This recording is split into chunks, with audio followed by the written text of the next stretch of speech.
kind of preview the matchups. That is the Spurs and the Jazz, and they are on the opposite end of the spectrum right now. We have the San Antonio Spurs at 2-3, Utah Jazz at 3-2.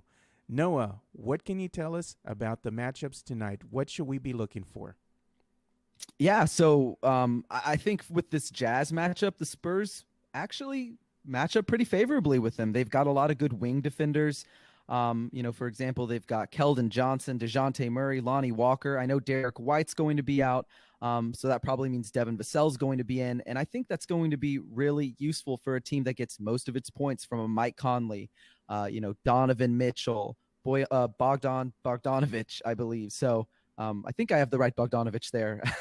um, I think they're going to match up really well with them. I think it's going to come down to stopping guys like Derek Favors and Rudy Gobert. As much as we love to say, oh, well, they can only dunk, or they can't shoot the ball. We've seen guys really attack the Spurs when they don't have their front court depth, and I don't think we know if LaMarcus is playing yet. I'm not sure if he is playing yet. Yeah, so we haven't had the official word. Right now he's questionable, so he could. We'll see what happens. Yeah, but I like the matchup. I think it's going to be a good game. I do think the Spurs are going to win this one, but they could drop it. I mean, the Jazz have beat the Clippers, and that's a very good team, but they've also lost to the Timberwolves, which is a bad team. So it's a toss-up. I think early in the season like this, people are still getting their legs under them. So we'll just have to see. But regardless, I'm excited to see the Spurs get back out on the court tonight. I am too, only because the Spurs need to get back on their winning ways again. They want to keep pace with everybody in the Western Conference. Look, at this point in time, you've got 2 wins under your belt. That's not really going to be conducive to you trying to keep pace in the Western Conference. You need to find ways to win. And let's face it, they've lost some close games, one of them being against the Pelicans, and then the other one this past game that just happened, against the Lakers. That one could have been a game that the Spurs could have easily won, but, down the stretch, it was just too much. LeBron James and Anthony Davis. The Spurs really didn't have an answer for both of these guys, and then the Spurs didn't capitalize on their opportunities when they were given to them. So that happens, Noah, with the inexperience sometimes. With some of these younger players. But it's a growing experience, and I'm not blaming them by any means. You win and you lose as a team. They just are going to get better as the season unfolds, and that's what I'm excited about. But getting back to the Jazz, I'm going to tell you, man, one of their most efficient lineups that they have right now is a combination of Mike Conley, Donovan Mitchell, and then you have Royce O'Neal, Joe Ingles, and Rudy Gobert. Combined per 100 possessions, they're scoring 129.2 points. They're allowing 102.0 points. Their efficiency from the field goal, from the stripe, it's 53.4%. So that lineup is pretty good. I got to say, when we look at the Spurs, okay, and let's say, what is our most efficient lineup right now that we have on the court? And I'm going to be putting my hands on my head because we kind of talked about that before we came on. Our most efficient lineup is one, Patty Mills, Lonnie Walker, DeMar DeRozan, Rudy Gay, and Jakob Portal. Per 100 possessions, we're scoring on average 156.5. And that's per 100 possessions. The way the stats work, people are going to say, well, that's not really what happens on the stat line at the end of the games. No, it's per 100 possessions. And what we're allowing per those 100 possessions with this lineup out there on the court, it's 96.2, as far as the points go. So we have a lineup that can keep pace with Utah's lineup, as far as their efficiency is concerned. But, I got to say, one of the things that I'm going to really have to keep an eye on tonight's matchup, and it really concerns me, Rudy Gobert. Every time we play the Utah Jazz, Rudy Gobert goes off on us. We don't have an answer for him. And I dare say, I think it's going to be more of the same because we have one Jakob Portal, and then we have Drew Eubanks. And Drew Eubanks thus far has been playing Jakob Portal, has been outplaying him from a defensive perspective. There's a lot of other things that Jakob does out there on the court, but how are we going to be able to contain one Rudy Gobert, Noah? Yeah, well, I mean, I think a little bit I would have to disagree with you when it comes to Jakob and Drew Eubanks. I know that Jakob isn't producing the statistics that he was a year ago, and I know he's fouling a little bit more than he was a year ago, but I still think Jakob's the better defender. He to me with Drew, you get a lot of the athleticism, you get a lot of the fearlessness, you get a lot of the energy, but with Jakob, you Yeah. get all the intangibles. He has the technique. He understands where he needs to be, how to be a help defender. So, aside from maybe some statistical things, I think at the end of the day, Drew Eubanks, and I love Drew Eubanks. I think he's earned his spot, on this roster. He earned his contract, but he's not a better player than Jakob Pertl, even a small sample size to me to this point. And back to the original point, no, I don't really know what they're going to do when it comes to Rudy Gobert. Could Jakob have a better game tonight? Sure, but against Rudy Gobert, I'm not sure that's the best matchup. And Drew Eubanks is undersized, and I know we always like to say, "Oh, well, he brings the energy. He's gonna, try really hard. He's gonna fight hard." But there's only so much effort that really matters. I Yeah. mean, effort's incredibly important, but you still have to have the length. You still have to have the footwork. And no, Gobert is not some 30-point per game scorer, but it seems like he is against the Spurs, and that's mostly because they don't really have anybody to throw at him and stop him. So it's going to have to be defense by committee when it comes to that guy. But it's the other people who I think if we can contain them, their scores like Conley, like Jordan Clarkson, what's his name? I forget his name. The guy who's their star, Donovan Mitchell. Sorry, I blanked there for a second. If you can stop those guys, I think you're going to be just fine. I think the Spurs are going to be just fine, but we'll have to see because I do think stopping Rudy Gobert to a certain extent is going to be really important tonight. Yeah, I think so too. And what I mean by, I like the way that Drew is playing over Jakob. It's just, I like his aggression. We don't get the aggression with Jakob because they play different styles of game, and at the end of the day, you like the intangibles that Jakob does bring, setting those hard screens, setting those hard picks. And like I was saying, once he sets that hard pick, then he starts his transgression rolling towards the rim, and then one of the point guards will dish the ball right back up to him, and it'll be an easy layup, for Jakob or a dunk, So you like that he's aware of that. So I like Jakob playing at a high level. The only thing that worries me going into tonight's game is, like I stated, that matchup between Jakob and Drew, and then we have them, playing minutes on one Rudy Gobert. My biggest concern is foul trouble early on in the game. We don't need Jakob with 3 fouls in the first quarter because he's going to sit most of the game, and then it's up to Drew out there by himself, and we can kind of see what he can do, on the defensive end. And against Rudy Gobert is going to feast on that matchup, So that's the issue. We're going to get killed by points in the paint if that is the scenario that plays out. And another thing that I'm really going to keep an eye on is that point guard position. I want to see how well our point guards are going to do. We're going to be without one, Derek White tonight. So it's going to be all up to DeJounte. I'm sure that Patty will probably play some point, with that second unit. It's going to be interesting to see what else Coach Pop decides to do as far as who's going to play point guard out there. I mean, what are your scenarios, do you think, as far as who will get that point guard position, kind of trading in and out with DeJounte? Yeah, it's probably Patty Mills. I mean, I don't really see anybody else doing that. Like you said, Derek White's not in. I don't think he's going to trust Trey Jones this early into the season unless Patty is like 0 for 10 or, he's like takes a nasty fall or something, knock on wood for that. But I don't see Trey Jones coming to the game. So it's probably a DeJounte Patty staggering of minutes there. So we'll have to see. But I'm not really that concerned. Like I said, I really like how the Spurs match up defensively with this Utah team, and we've seen them have success. Last year they were 3-1. They might have been 4-0 if not for Pop kind of waving the white flag in the final game of the season. And Donovan Mitchell has, as even if he scores against us, he traditionally doesn't have great field goal percentages against us because he has to go against guys like Derek White, DeJounte Murray, Lonnie Walker, and Keldon Johnson. And yes, Derek White isn't going to be there tonight, but that means Devin Vassell's going to be in there. So I think it's going to be just as hard for a Donovan Mitchell or Jordan Clarkson or, Michael Conley Jr. To me, I really like how they match up together, and we'll just have to see what happens because, could any of those guys go off and the Spurs have an off night from a defensive perspective? Sure. But, containing them, while Rudy Gobert probably has somewhat of a field day, is going to be the main priority. Yeah, it will be. One of the things I'm also going to be watching out for tonight is our defensive lapses. We've had defensive lapses, and in particular, it really shows when you're playing against the better teams in the Western Conference. Like we just finished playing against the Lakers on a back-to-back.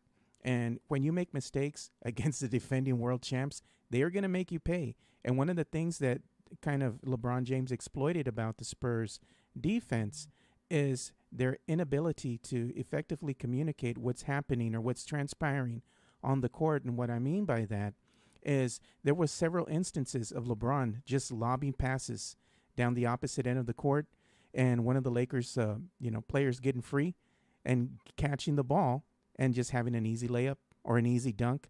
And if we go back to the previous game against the Lakers, we kind of lost by 6 points.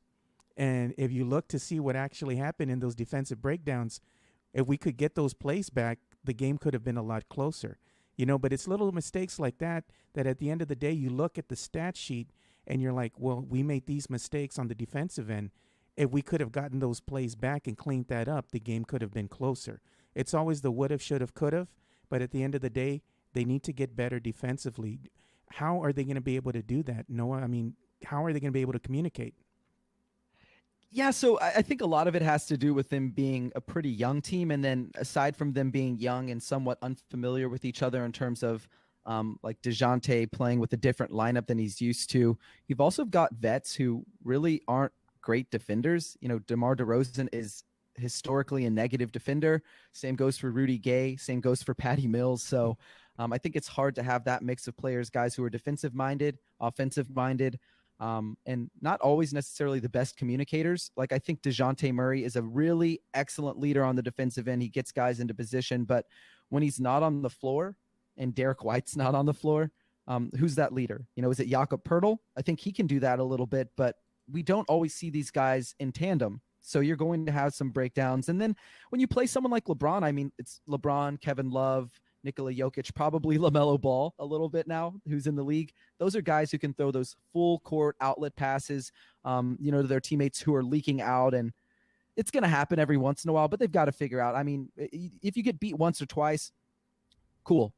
That's fine. But if it's, 5, 6 times in a game, 8, 9 times in a 2-game series, to me, that's a little bit unacceptable. You've got to get better at reading that or at least expecting that, anticipate that, because LeBron's going to be doing that all game. He's one of the best passers we've ever seen. And, the Utah Jazz don't really have somebody like that. Yeah. But there's still other lapses that happened. There was some miscommunications where, there was a play that I saw where DeJounte and Keldon are just looking at each other like, okay, who's got this guy? And then Dennis Schroeder just has a wide open layup at the rim. And it's like, you got to communicate, but I think that's part of it is being young and unfamiliar, because as great as Keldon has been early this season, it's easy to forget he only has 25 games as an NBA player under his belt. So it's not like he's super familiar with any of these guys who he's playing with, even if he's practiced with them. Yeah. There's still a lot of time to build chemistry, because it takes time to build chemistry. So I think it's going to be a time thing, a maturity thing, before we see this team get better defensively, especially together as a unit.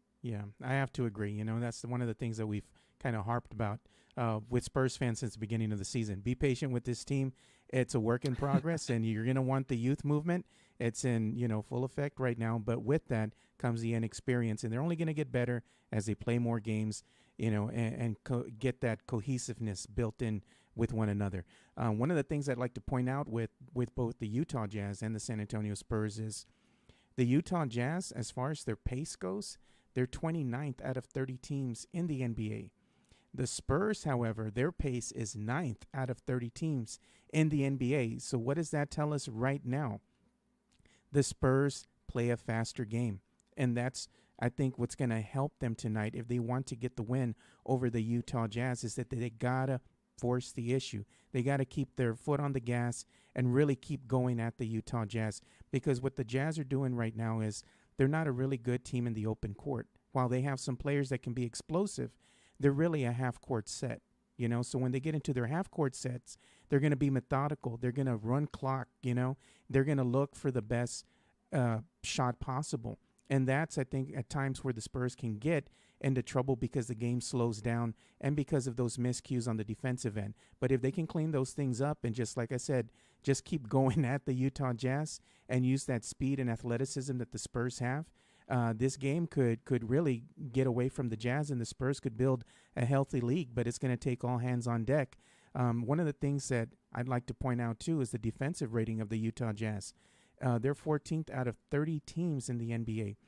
The San Antonio Spurs are 16th out of 30 teams in the NBA, which means that the Jazz are better as a team defensively than the San Antonio Spurs.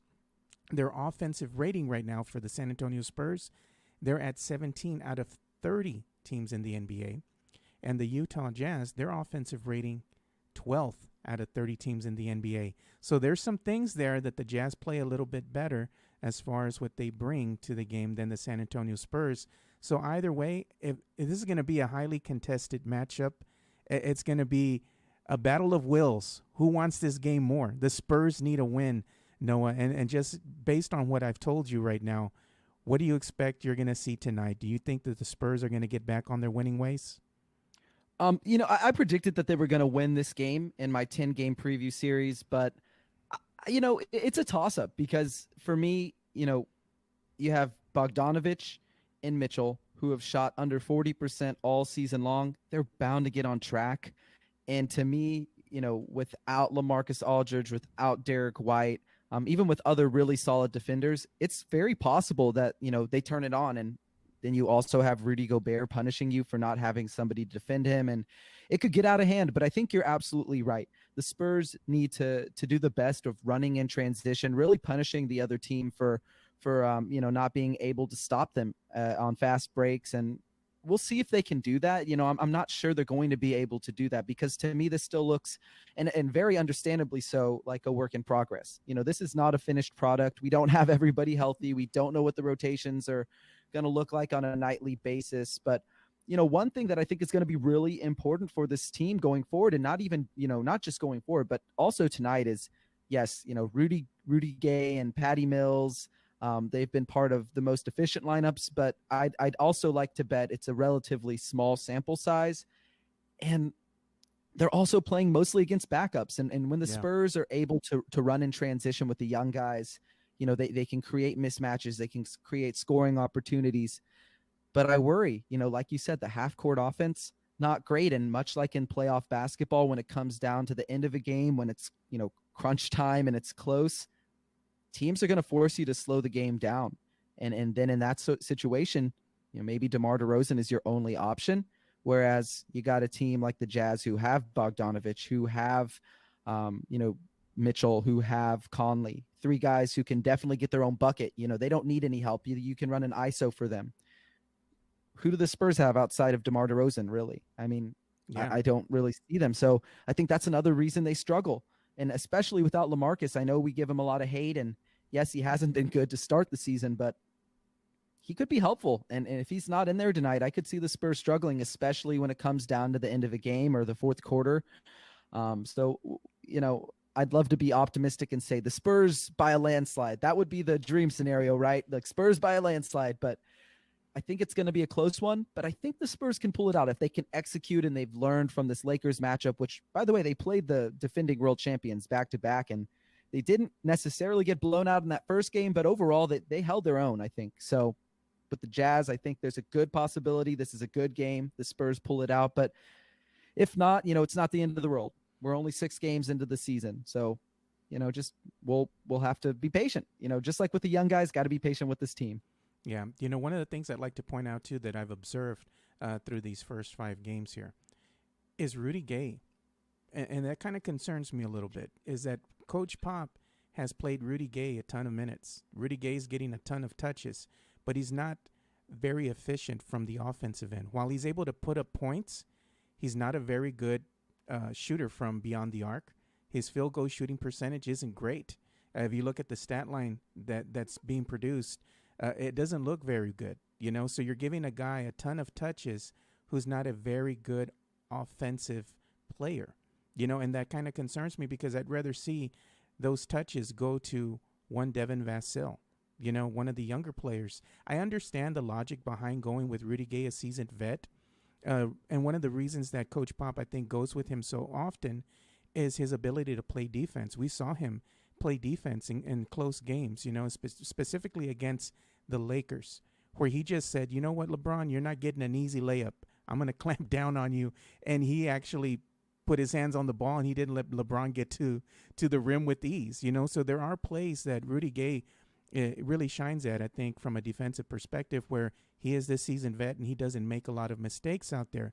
But on the opposite end of the spectrum, he's not a very good offensive player. While he can give you spurts, I'd rather see those touches go to somebody younger. It's particular in Devin Vassell, which we haven't seen a lot of. Yeah, with Rudy Gay, I think it's actually, honestly, the opposite is true. I think he's a pretty solid offensive player. He's been awful to begin the season. Don't get me wrong. He has been absolutely awful on the offensive end, and he's been pretty good on the defensive end. But I've talked to a lot of people about this. It's like Rudy always has a good start to the season, usually on the offensive end. And then, he's okay on the defensive end, but then as the season wears on, his shooting percentages drop. His defense gets worse. And, I can't really blame him. He had a pretty significant Achilles injury a few years ago, right? Like, he tore Achilles. That's pretty much the worst injury you can have as a basketball player, especially as an explosive player who relies on athleticism. And I just don't trust Rudy Gay to, yes, he's going to get better on the offensive end. Maybe he raises his percentages to like 43 or 44% from the field and 34 or 35% from three. But at the end of the season, he's pretty much going to be a defensive liability because he has been throughout his career, and he has been with the San Antonio Spurs. And, he's better suited to guarding big wings like LeBron at this point, or even bigs. But he can't switch. He's not very switchable. He doesn't have a lot of lateral mobility, and he does make a ton of mistakes. For being a veteran, he makes a lot of mistakes. He has lapses. He ball watches. He rotates over late. He sometimes helps a bit too much, and then he's not able to recover to his man. I just don't, I think Rudy Gay has been useful as a veteran leader, sort of giving his knowledge, if you will, to the young guys. But at this point, I kind of feel like that's all he's useful for. Maybe he can come in situations, but I'm on board with you. I'd rather see touches go to the young guys. I'd rather see Devin Vassell back in games. But I think it also makes sense that we didn't see Devin Vassell. We played a team with Anthony Davis. They were going to try to stop him. And then, of course, Drew Eubanks came in with LaMarcus gone. And I think that makes sense, right? So you're not going to throw Devin Vassell on, on Anthony Davis. That's just, throwing a dude to the dogs or the wolves. It's just, it would be unfair. But I think we'll see more of him when we play teams that don't have a dominant big man. And I think we'll probably end up seeing him tonight. We may not see him as much, but in the games that were, preceding those games against the Lakers, he had 12 plus minutes in each game. And I think we'll see that against smaller teams, but I don't know. I really don't know what to think. Pop is kind of a wild card, right? Pop's going to pop. He's going to do what he wants. He's going to keep playing vets if he wants to. He's going to give the young guys a chance if he feels like it. And, we can say, hey, Pop, put in Vassell, but he's not going to listen to us. I wish he would, but he knows more about basketball than we do. And he has his reasons, even if we don't agree with them. So, yes, I'd love to see Vassell tonight, but I don't know. I don't think we're going to see too much of him. Yeah, I don't think so either. But either way, the Spurs and Jazz matchup, I think, is going to be a thriller for San Antonio Spurs fans. What I'm predicting right now is that this game could actually be the first overtime thriller for San Antonio Spurs fans. And the Spurs, I predict that they will, in fact, get the win. It's going to be a really close game. So just be prepared. Your heart's probably going to be beaten really hard in that fourth quarter. And you're going to finally jump out of your seat screaming and yelling, oh, my God, we got this win. Because it's going to be somebody with last, second heroics. Maybe a DeMar DeRozan finally getting his due from Spurs fans after they harp on him so much for not being able to convert in crunch time, which really isn't his fault. If you go and look at those plays, he's not utilized correctly in most of those plays. That's why he's not converting. He's getting double and triple team, and then you're expecting the guy to just go in there and make magic happen. It's not going to happen that way. So we need some other people to step up and help this guy out. We need somebody to step up and help DeMar DeRozan out. He's been a warrior thus far into the season. He's been playing amazing basketball, Noah. And I just like the way that he sets the tone. He plays hard. He plays smart. He plays fast. He's doing everything you can ask of him. We just need the other players to kind of step up and help him out. I mean, what have you thought about DeMar DeRozan thus far into the season? Yeah, I think DeMar DeRozan's been really good. On the offensive end, he's producing similar to last year, except he's added the three ball. It seems a little Yeah, bit. He's not hesitating. He's not doing that thing where he catches it wide open on the 3-point line and then takes a few dribbles for a contested mid range jumper. That was so frustrating to watch a season ago, and it seems like he's eliminated that out of his game, at least through 5 games. But yeah, I think that's a good trend. I think he's going to continue to do that. He's 11th in 3-point percentage right now, and he's on pace to make 101 3-pointers, which would be the first time that he would break 100 in his career. So, good for DeMar. I think on the defensive end, he is still a little bit of a sieve, kind of a revolving door, if you will, just kind of letting guys go by him. But it's not as big of an issue, just like it's not as big of an issue with Patty now that he's not playing next to a Bryn or a Marco. Other yeah. guys can help make up for his lapses, and he's not the worst defender. Neither of those guys are the worst defender out on the floor. But I will say that they're both not very good, and DeMar's not particularly good on that end. And I think it's an effort thing. Yeah. We see it with LeBron at times. We see it with Luka, Dominic. I almost called him Dominic Doncic. Sorry, combined them for a second there, but we see it with Luka Doncic too. At the end of the day, he has been much better than I think any Spurs fan could hope for up to this point. He's been really spectacular, and crunch time, I don't think it's really been his fault this season. And years prior, probably a little bit, missed free throws, missed open shots, but this year looks like a new and improved DeMar. And I hope he continues it, because if they don't trade him, if they plan on holding on to him, this is kind of the version of DeMar that the Spurs will need. Yeah, and I kind of like this version of DeMar. He's actually shooting threes. He was 3 of 4 in that last game against the Lakers. I'd like to see if he shoots the three again against the Utah Jazz. It keeps the team honest. It kind of spreads them out a little bit more, and it gives opportunities to some of his teammates to get some bunnies, or easy shots under the rim, especially at points in the paint. So that's one of the matchups that I'm going to be looking at closely too. Points in the paint, because we don't really have anybody that can match up against the Utah Jazz bigs, and notoriously we've had issues with bigs in the past. So again, looking at those points in the paint is going to be critical, I think, to the outcome of tonight's game. But I'm also predicting a win. You are too. So as we bring this to a close, Noah, where can they find all the great articles that you're writing right now for Pounding the Rock? Yeah, you can find my words at Pounding the Rock. Doing a bunch of Spurs stuff. Hopefully, I won't be doing too much lottery draft coverage this year. Hopefully, the Spurs are a little bit better. And you can find me on Twitter at @N_Magaro, Magaro. And you can also find me talking with my friends Ty Yeager and Mac Pena at the Line podcast. Just dropped an episode yesterday. We did some Spurs trivia with the guys over at Even Odds podcast. So check that out. Was a blast, absolute blast. And thank you, Joe, for having me on, because I had a blast today too. Always love talking Spurs basketball with you. Yeah, well, it's always a pleasure being able to talk Spurs basketball and give a preview to the fans here. So for Noah Magaro-George, I'm Joe Garcia. Thank you guys for watching our Spurs versus Jazz preview. And like we always say, spread the love, stop the hate,